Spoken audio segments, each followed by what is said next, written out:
اللہ الرحمن الرحیم نحمدہ ونصلی ونسلم علی رسولہ الکریم اما بعد فاعوذ باللہ من الشیطان الرجیم بسم اللہ الرحمن الرحیم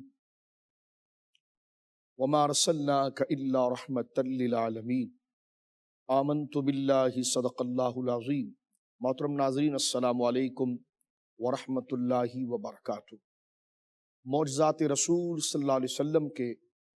مبارک عنوان کے ساتھ ہم آپ کی خدمت میں حاضر ہیں۔ حضور کا خاندان حضور کے لیے معجزہ ہے۔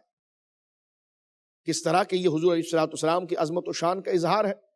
حضرت سیدنا ابراہیم خلیل اللہ علیہ السلام وہ عظیم ہستی ہے کہ جن کے بارے میں قرآن نے ذکر کیا کہ اِنَّ ابراہیم لحلیم اواہ منیب، کہ بے شک میرا ابراہیم بہت بردبار ہے، اواہ میرے بندوں پر بہت رحم کرنے والا، غریبوں کی داد رسی کرنے والا، اور حلیم، اور اگر کوئی اس کے ساتھ بدتمیزی کرے، بد اخلاقی کرے تو وہ جواب بد اخلاقی سے دینے والا نہیں، وہ حلیم انتہائی بردبار ہے۔ فرما اِنَّ ابراہیم لکان امہ، میرا ابراہیم تنہا پوری ایک جماعت اور امت ہے جس نے ہمارے کہنے پر اپنے بیوی بچوں کو ایک ایسے صحرا میں چھوڑ دیا کہ جہاں نہ پانی تھا نہ سبزہ تھا۔ اللہ نے حکم ہوا کہ جاؤ مکہ اور وہاں پر اپنی بیوی ہاجرہ اور گود کے بچے اسماعیل کو چھوڑاؤ۔ اللہ کے حکم پر انہوں نے سرے منہ گویا کہ انحراف نہیں کیا، بلکہ فوراً اس کام کی تعمیل کی اور کھلے میدان کے اندر اپنی بیوی اور اپنے بچوں کو چھوڑ کر دوبارہ آپ فلسطین تشریف لے گئے۔ آپ دیکھیے جب خواب میں یہ ہوا کہ آپ نے خواب دیکھا کہ میں اپنے بچے کو ذبح کر رہا ہوں قربانی کے لیے، تو ہو بہو وہی تعبیر آپ نے کر کے دکھا دی، اور حضرت اسماعیل کو اپنے پاؤں میں لے کر آپ نے چھری پھیر دی، اور اللہ فرماتا ہے وہ فدیناہ بذبح عظیم، ہم نے اسماعیل کو ہٹا کر وہاں جنت سے ایک دونبا بھیج کر ایک فدیہ دے دیا، ورنہ ابراہیم نے تو ہمارے کہنے پر وہ کام کر دیا تھا۔ اللہ اکبر۔ یعنی حضرت ابراہیم علیہ السلام وہ برگزیدہ رسول ہیں، رسول کریم ہمارے نبی پاک کے جد اعلیٰ ہیں۔ اس وقت جتنے مذاہب زمین پر موجود ہیں جو اپنے آپ کو آسمانی دین کا ماننے والا کہتے ہیں یا دعویٰ کرتے ہیں، ان کے نزدیک حضرت ابراہیم علیہ السلام کی شخصیت ایک ایتھارٹی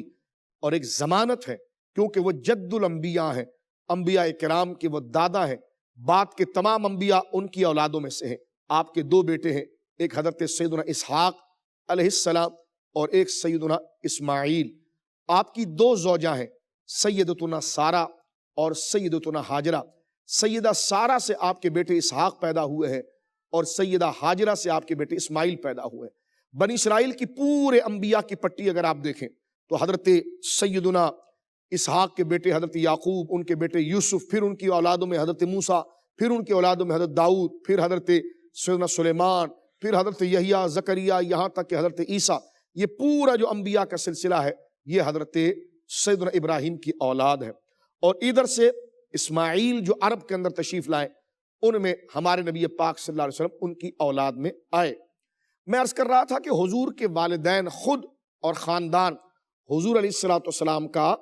عظیم معجزہ ہے۔ سیرت کی کتابوں کے اندر ملتا ہے کہ مکہ کے اندر آباد قریش قبیلہ جو تھا وہ حضرت ابراہیم کی اولاد تھا، خانہ کعبہ کے وہ متولی تھے، اس لیے گرد و نواح کے جتنے لوگ تھے قریش کا ادب کرتے تھے، کیونکہ وہ حضرت ابراہیم کی اولاد تھے، اولادوں میں سے تھے۔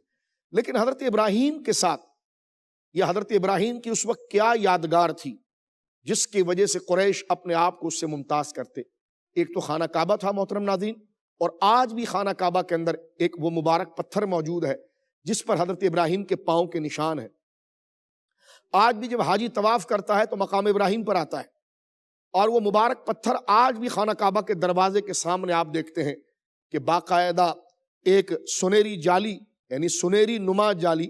کہ جو بنی ہوئی ہے تو سونے کی نہیں، لیکن اس کا کلر اس طرح کا ہے، تانبے کے کلر کی وہ جالی جس کے اندر وہ مبارک پتھر موجود ہے۔ اور وہ پتھر آج کا نہیں، تقریباً 4000 سال پرانا وہ پتھر کہ جس پر کھڑے ہو کر حضرت ابراہیم علیہ السلام نے خانہ کعبہ کی تعمیر کی تھی، اور اس مبارک پتھر میں حضرت ابراہیم کے دونوں پاؤں کے نشان ہیں۔ آج بھی حاجی اور حرم شریف جانے والے اس پاؤں کا دیدار کرتے ہیں، دیکھتے ہیں کہ حضرت ابراہیم کی یادگار آج بھی خانہ کعبہ کے اندر مکہ میں موجود ہے۔ اور قرآن یہ کہتا ہے وَاتَّخِذُوا مِن مَّقَامِ إِبْرَاهِيمَ مُصَلًّى، کہ جو حرم میں آ رہے ہیں انہیں چاہیے کہ سارا حرم ہی نماز کے لیے پاک ہے، لیکن اگر وہ یہ چاہتے ہیں کہ ان کی دعائیں اور ان کی عبادات جلد مقبول ہو جائے تو پھر وہ اس پتھر کے قریب آئیں، اس مقام کے قریب آئیں جو مقام ابراہیم ہے، جہاں پر حضرت ابراہیم علیہ السلام کے پاؤں لگے تھے۔ اب ایک بڑا دلچسپ واقعہ میں اس تمہید کے ساتھ آپ کی خدمت میں عرض کرنا چاہتا ہوں کہ حضرت ابراہیم علیہ السلام کی اولاد ہونے کے حوالے سے ایک نشانی تو وہاں موجود ہے کہ حضرت ابراہیم کے پاؤں کے نشان۔ محترم ناظرین، یہ بات تو حق ہے کہ ہماری اولاد شکل و صورت میں ہمارے اوپر جاتی ہے، اس لیے ماہران علم جو قیافہ شناس ہے وہ کہتے ہیں کہ بچے کے پاؤں کی انگلیاں اپنے والد کی طرح ہوتی ہیں، اپنے ہاتھ کی انگلیاں اپنے والد کی طرح ہوتی ہیں۔ مسلم شریف کے اندر حدیث موجود ہے کتاب الرضاع کے اندر کہ مشرکین مکہ نے حضرت اسامہ بن زید کے اوپر یہ الزام دھر دیا تھا کہ وہ حضرت زید بن حارثہ کے بیٹے نہیں ہیں، لیکن ایک قیافہ شناس جو لوگوں کے بدنوں کی نوعیت اور ساخت کو دیکھ کر اس بات کا اندازہ لگا لیتا تھا نسب کا کہ یہ اس کا بیٹا ہے کہ نہیں ہے،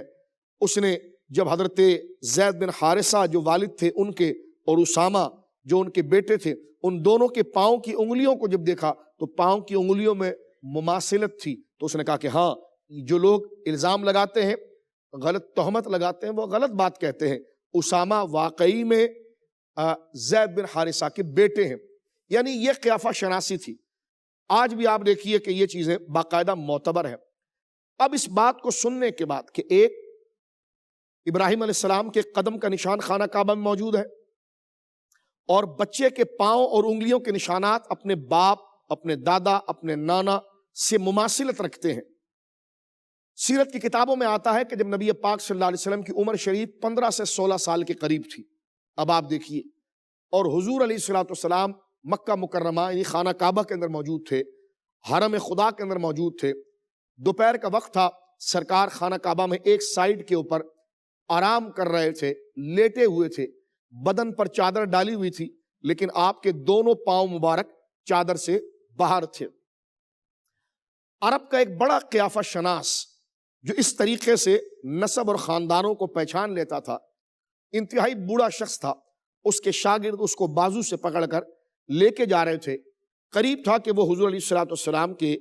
قریب سے جب وہ گزرا تو اس کی نظریں حضور کے پاؤں پر پڑی، جب نظریں حضور کے پاؤں پر پڑی تو اس نے اپنے شاگردوں سے کہا کہ مجھے پیچھے لے کر آؤ۔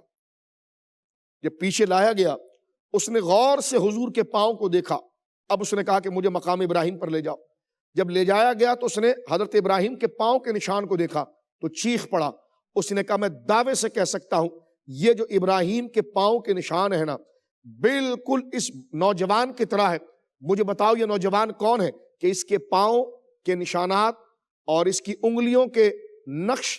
اور اس نوجوان کے نقش بالکل اس کے اندر مماثلت پائی جاتی ہے۔ تو کہا گیا یہ عبد المطلب کا پوتا ہے، یعنی جناب رسول کریم صلی اللہ علیہ وسلم کا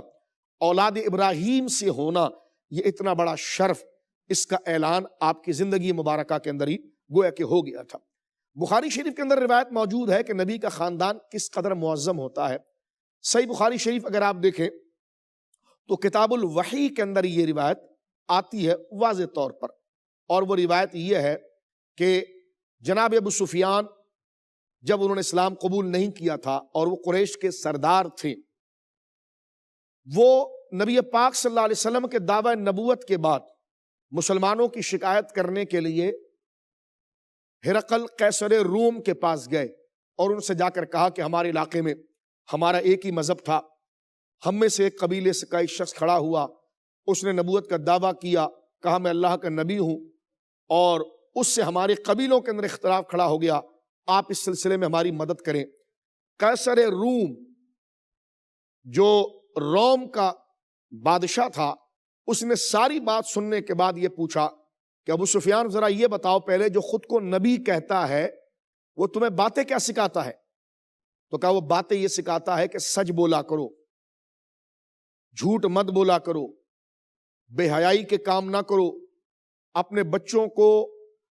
روٹی اور رزق کے سے ڈر کر ہلاک نہ کیا کرو، بے حیائی کے کام نہ کیا کرو۔ کہ یہ ساری تفصیل اس نے وہاں پر بتائی۔ کہ ان کے ماننے والوں میں امیر لوگ شامل ہیں یا غریب؟ ابو سفیان کہنے لگے زیادہ تو غریب لوگ ہیں. کہنے کا ٹھیک ہے، 2 باتیں ہو گئی. تیسری بات مجھے یہ بتاؤ کہ جو تمہارے مکہ میں جس شخص نے یہ کہا ہے کہ میں نبی ہوں، یہ بتاؤ اس کا خاندان کیسا ہے. یہ بڑے پتے کی بات بخاری شریف میں پوچھا گیا کہ کیسا خاندان ہے، تو ابو سفیان کے لگے ہوا فینا ذو نسب، وہ ہمارے درمیان بہت عظیم خاندان والے ہیں. ہرقل اپنی جگہ سے کھڑا ہوا، اس نے کہا جو تینوں نشانیاں تم نے مجھے بیان کی ہے یہ ایک سچے نبی کی نشانی ہے، اور یقیناً جو سچے نبی ہوتے ہیں وہ بڑے بزرگ اور بڑے بڑے با کمال خاندان کے اندر پیدا ہوتے ہیں. تھوڑا دور چل کر ہرقل نے یہ بات کی کہ جس زمین پر میں کھڑا ہوا ہوں ایک وقت آئے گا کہ اس زمین پر بھی اس نبی کی حکومت ہو جائے گی. تو محترم ناظرین، نبی پاک جس مبارک خاندان میں آئے، اور آپ کا مبارک خاندان حضرت سیدنا علی، سیدنا حمزہ، سیدنا عباس، سیدہ فاطمۃ الزہرا، حضور کی اور بیٹیاں حسن حسین، یقین یہ وہ عظیم لوگ ہیں جو حضور کے معجزات میں سے ہیں. تو سرکار دو عالم صلی اللہ علیہ وسلم کو اللہ نے جہاں بدن اور تعلیم کا معجزہ دیا ہے وہاں خاندان اور نسب کا بھی معجزہ عطا فرمایا ہے. اللہ رب العالمین اس بزرگی کو قبول کرنے کی ہمیں توفیق دے، اور نبی پاک کی اس کامل اتباع اور اطاعت عطا فرمائے، اور اس مبارک بزرگ اور با کمال ذکر کے صدقے اللہ ہماری دعائیں اور ہمارے روزوں کو قبول فرمائے. وآخر دعوانا ان الحمد للہ رب العالمین.